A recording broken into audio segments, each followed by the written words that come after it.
ပြင်မထွက်ခင် get ready with me ပြင်သွားမယ်ပထမဆုံးအနေနဲ့ Purito Moisturizer လိမ့်ပို့ပြောင်းသွားပြီ Beauty of Johnson Sun Cream လိမ့်ပို့ပြုတ်ကျသွားတယ်တစိမ့်မတီး concealer လေးသုံးပါတယ်တကယ်ချင်းနာတမျှတိုက်တာဒါက Thierry cushion ကုန်တော့မယ်ပုတ်ပါတယ်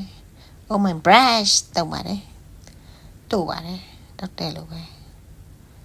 blend ပြီးတော့ Heidi Harka eyebrow pencil လေးမျက်ခုံးမွေးဆွဲပါမယ်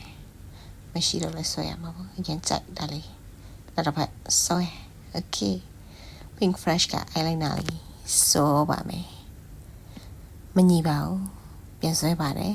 ဟိုဘက်ကလည်းပြီးသွားပါတယ်ပြီးတော့ပါပြီဒီရော lip glow လေးသုံးပါတယ် 3CE gummy lip tint လေးသုံးပါတယ်ပြီးတော့ setting spray ဖြန်းပါမယ်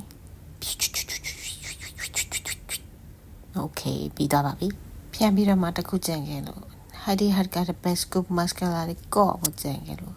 ကော့ပါတယ်ပြီးတော့ပါပြီဝတ်စားလဲပါမယ် okay ပြီးတော့ပြီပဲမြပါတယ်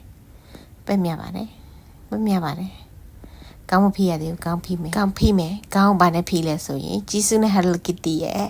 ကောင်းဖိလေးနဲ့ဖိပါတယ် Chanel ပန်းရောင်လေးဖြန်းပါမယ်နှမျိုးလို့တာပါပဲပြပါမယ်ရှင်ပြင်သွားရမယ် bye